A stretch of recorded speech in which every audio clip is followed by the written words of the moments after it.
मी स्मित कुलभूषण चोबारकर, रयत English medium school, इयत्ता 4थी।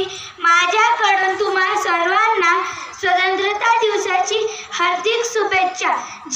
जे देशासाठी लढले ते अमर हुतात्मे झाले, जे देशासाठी लढले ते अमर हुतात्मे झाले।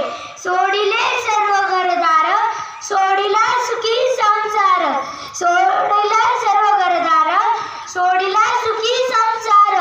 ज्योती समजीवन जडले ते अमर हुतात्मे झाले, ज्योती समजीवन जडले ते अमर हुतात्मे झाले। आपल्या भारत भूमीला स्वतंत्रता मिळवून देण्यासाठी अनेकांनी प्रयत्नांची पराकाष्ठा केली।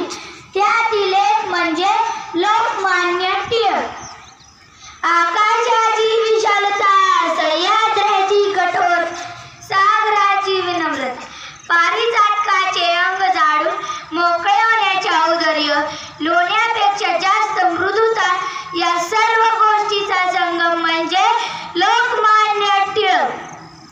टिळकांचा जन्म 23 जुलै 1856 साली रत्नागिरी जिल्ह्यात चिखली या गावी झाला।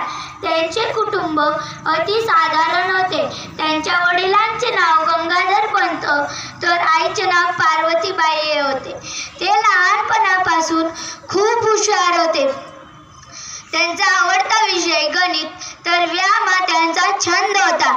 रत्नाची खाण असलेल्या या रत्नागिरी जिल्ह्यात उमललेल्या या तेजस्वी कमळाने अत्यंत प्रतिकूल परिस्थितीमध्ये झुंज देत अक्षरशः आकाशालाच गवसणी घातली। मी तुम्हाला ते शाळेत असतानाची एक घटना सांगतो, त्याच्यावरून समजते इथे किती निश्चय होते। त्यांच्या वर्गात काही मुलांनी शेंगा खाऊन त्याचे टरफले वर्गातच टाकले। शिक्षकाला त्यांना खूप रागवले। त्यांनी टरफले उचलायला लावले।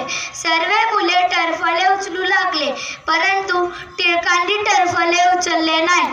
ते म्हणाले, मी शेंगा खाल्ल्या नाही, मी टरफलेही उचलणार नाही।